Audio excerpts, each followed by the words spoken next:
All right. Topic 4.2 is on covalent bonding.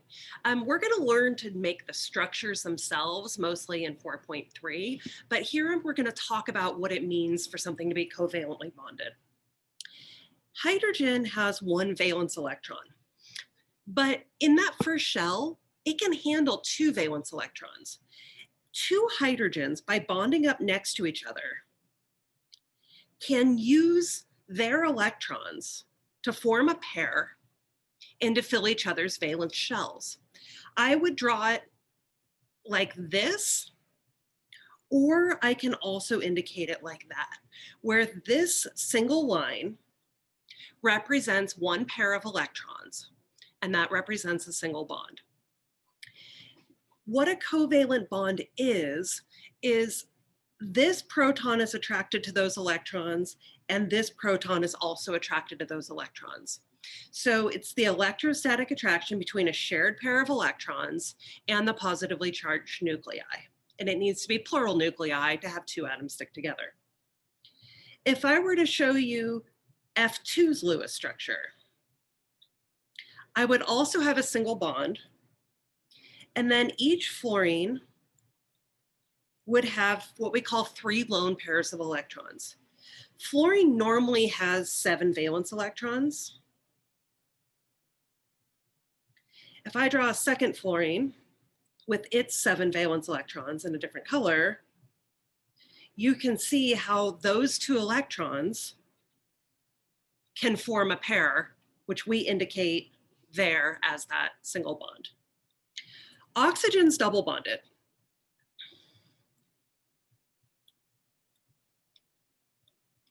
In the structure of oxygen, you're going to see something like this.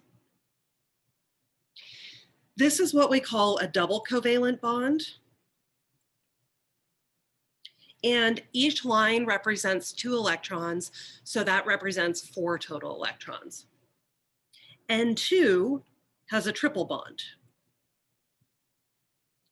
And this triple bond represents 6 electrons, or 3 pairs of electrons. And that triple bond is going to be stronger than the double bond, which is stronger than the single bond. If we can equate bond strength and bond length.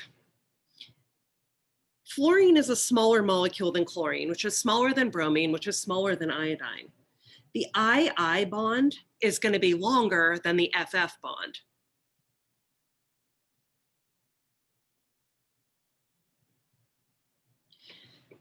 FF will be shortest, CL-CL will be longer. As we go this way, we're going to get an increasing bond length.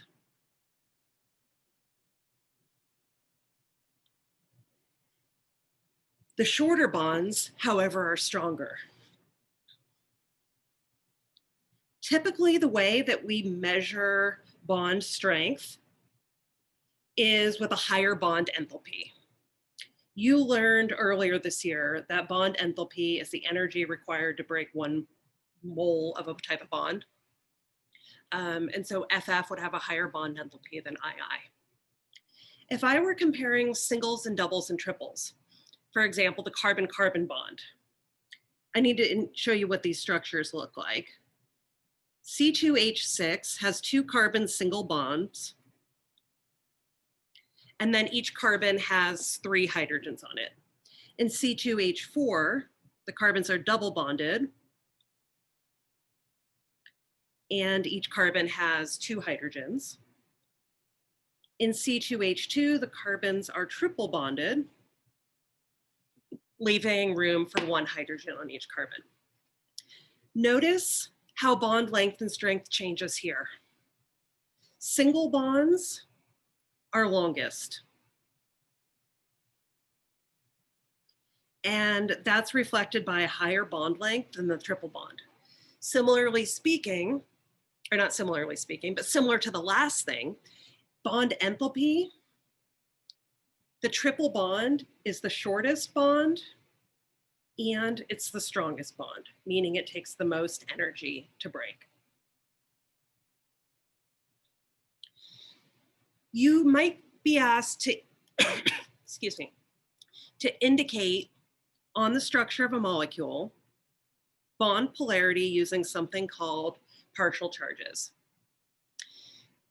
Based on electronegativity and based on the periodic trend, I know that O is more electronegative than hydrogen. As a result, these electrons that are shared are going to be pulled more by the oxygen than they are by the hydrogen. So the oxygen ends up being more negative than the hydrogen does because those electrons spend more time over there. The way I indicate that is with this symbol. It's a lowercase delta, or like 3/4 of an 8, really. And I indicate that partially speaking, the oxygen is negative and the hydrogen's positive with this bond. Similarly over here, negative, positive. The one with the higher electronegativity gets the delta negative.